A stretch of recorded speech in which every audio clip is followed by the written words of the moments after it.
Sacred games નામની web સિરીઝમાં એક ડાયલોગ હતો, સિર્ફ ત્રિવેદી બચેગા.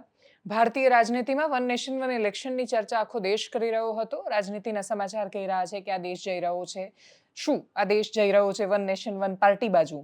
આ પ્રશ્નોની વચ્ચે ગુજરાતમાં વરસાદની સ્થિતિ વિશે સૌથી પહેલા કરીશું વાત. નમસ્કાર, આપની સાથે હું દેવાંશી.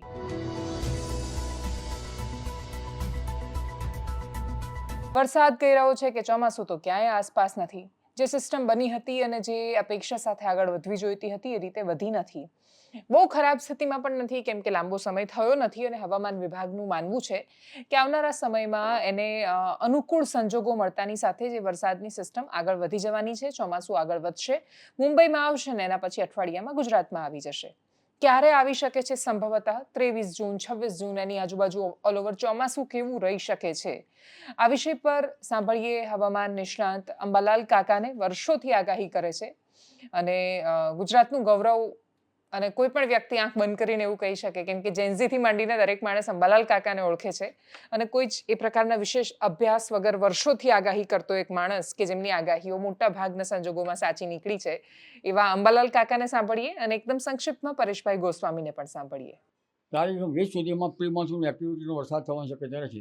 ભારે પવનના તોફાનો સાથે પ્રી મોન્સૂન એક્ટિવિટીનો વરસાદ દક્ષિણ ગુજરાતના ભાગોમાં, ત્યાં ઉત્તર ગુજરાતના કોઈ ભાગમાં અને સૌરાષ્ટ્રના દક્ષિણ સૌરાષ્ટ્રના ભાગમાં ત્યાં થઈ શકવાની શક્યતા છે. પરંતુ પવનનું જોર વધારે છે.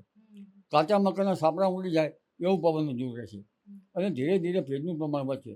ભેજનું પ્રમાણ જ્યારે 80-85% અને 95% થાય તો વરસાદ હાથવેતમાં ગણાય. આ ઉપરાંત બંને ટેમ્પરેચર વચ્ચે છે, મહત્તમ ટેમ્પરેચર અને મિનિમમ ટેમ્પરેચર વચ્ચે તફાવત 2-3નો હોય તો પણ સારો વરસાદ થાય.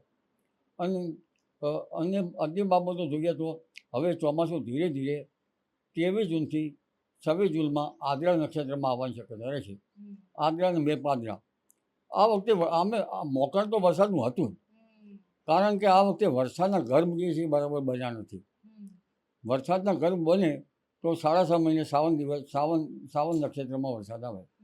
એટલે હવે પરંપરાગત જ્ઞાન પ્રમાણે જોવાની જરૂર છે. લગભગ આવતીકાલે સારી ગતિવિધિ થશે, વરસાદની ઝાપટાઓની પણ શરૂઆત થશે અને એક સારા વરસાદનો રાઉન્ડ જેને કહી શકાય એ 22 થી 25 જૂન વચ્ચે પણ આવશે. ત્રીજો રાઉન્ડ છે એ 28 જૂનથી લઈ અને 3 જુલાઈ સુધીમાં છે. એમ 3 તબક્કામાં ચોમાસું છે લગભગ ગુજરાતના તમામ વિસ્તારોને કવર કરી લે એવી શક્યતાઓ અત્યારે દેખાઈ રહી છે.